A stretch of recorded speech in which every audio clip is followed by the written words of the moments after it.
Évangile selon Pierre, concernant les faux prophètes. Seul celui qui connaît la lumière peut voir la dissimulation de l'ombre. Pierre dénonce les faux prophètes. Ces prédicateurs promettent la délivrance alors qu'ils sont eux-mêmes esclaves de la corruption.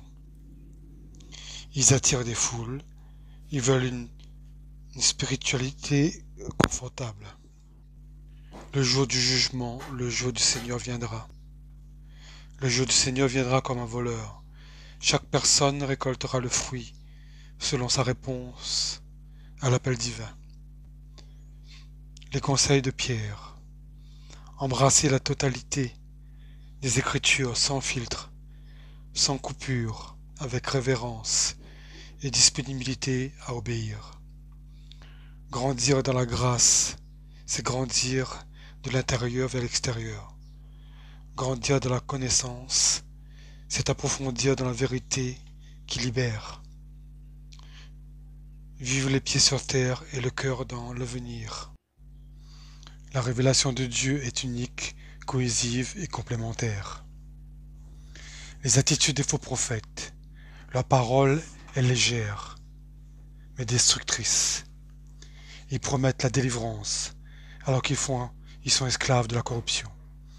Ils ne craignent pas les conséquences, car ils se jugent au-dessus de toute correction. Son langage est intense, presque tranchant. Il ne parle pas de la vérité des Écritures, mais la transforme, la falsifie pour tromper le croyant, qui écoute sa prédiction, mais qui ne confronte pas sa parole avec celle de la vérité de l'Évangile. Ils agissent dominés par l'arrogance. Ils sont audacieux dans leur présomption, ne respectent pas les autorités spirituelles et blasphèment contre ceux qu'ils ne comprennent pas. L'orgueil les rend aveugles et insensibles, confiants en eux, même au point de ignorer les limites que Dieu lui-même a établies. La cupidité est centrale et ses maîtres, ils voient leur ministère comme un moyen de profit. Ils utilisent la foi comme façade pour obtenir des avantages matériels. Le cœur est tourné vers le gain et non vers l'édification du troupeau. La motivation est toujours égoïste. Le culte n'est pas à Dieu, mais à leur propre ventre. Les moutons deviennent des moyens et non des fins.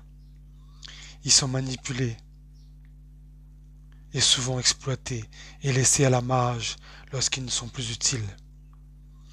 Le blasphème contre Dieu et toute forme de vérité spirituelle qu'ils ne comprennent pas et ne peuvent maîtriser.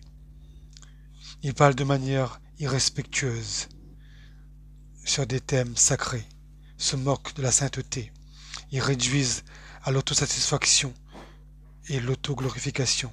Leur parole est légère, mais destructrice. Ils ne craignent pas les conséquences, car ils se jugent au-dessus de toute correction. Ils ont l'apparence de la piété, mais rien de l'efficacité de la foi véritable. Ils ne se soumettent pas à la parole ni à la correction. Leur vie est marquée par des scandales, des contradictions et des témoignages qui font honte au nom du Christ. L'Église a besoin du discernement. Elle doit observer les fruits, pas seulement les paroles. Pierre veut que les chrétiens vivent dans l'éveil. Là où il y a de l'orgueil, la cupidité est une évidence déguisée en spiritualité. Il y a danger. Face à cela, le peuple de Dieu doit se lever avec courage et fierté pour présenter la pureté de la foi. Pierre nous donne un exemple, l'exemple de Balaam, l'exemple de cupidité, Pierre 2,15. Il ne suffit pas d'avoir des dons spirituels ou des connaissances théologiques, le cœur doit être aligné avec la volonté de Dieu. Balaam représente la corruption du mystère prophétique. Lorsque la reconnaissance politique et le profit deviennent le véritable objectif, la vérité cesse d'être proclamée avec intégrité. Cet exemple de Balaam existe encore aujourd'hui. Quand des chefs religieux, prédicateurs, adaptent leur message pour plaire aux sponsors, leurs sermons, immolent leurs sermons selon les attentes des publics, ou vendent des promesses selon les offrandes. C'est l'évangile commercialisé, négocié comme produit. Ceux qui prennent ce chemin finissent loin de Dieu, même s'ils continuent à parler de lui. L'exemple de Balaam dans la Bible. Balaam a choisi l'avarice plutôt que la fidélité. Même son ânesse a eu plus de discernement spirituel que lui. Aveuglé par son désir, il n'a pas vu l'ange qui l'empêchait d'avancer, alors que son âne l'a vu clairement. Lorsque le cœur est dominé par la cupidité, les yeux spirituels se ferment, et même les signes les plus clairs de Dieu sont ignorés. Les choix sont motivés par des intérêts égoïstes. Il n'y a place dans le royaume de Dieu pour une foi qui se vend.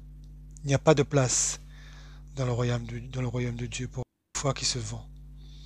Pierre nous exhorte d'examiner, de voir ce que nous disons et enseignons, pas uniquement, mais de voir ce que nous désirons dans notre cœur. Le grand danger ne se trouve pas dans le pupitre, mais dans le cœur de celui qui l'occupe. Il proclame l'amour de Dieu, mais omette sa justice, parle d'acceptation, mais se taisent sur le repentir. Ils veulent une image de foi sans règle, sans renonciation, sans croix. Pierre dénonce ce type d'enseignement comme une prison déguisée en liberté. La corruption morale qui habite ces leaders ne se limite pas à leur vie privée. Elle contamine tout leur message, leurs décisions, leurs relations. Et plus grave encore, ils entraînent d'autres vers la même décadence. Leurs paroles engagent leur présence, leur influence, et leur doctrine détruit silencieusement. C'est l'esclavage spirituel dénoncé par Pierre. La liberté n'est possible que si on est soumis à Christ. Soit nous sommes soumis au Seigneur, soit nous sommes captifs du péché. Les faux prédicateurs, lorsqu'ils rejettent l'autorité de Jésus, deviennent captifs de leur propre vanité. Amen.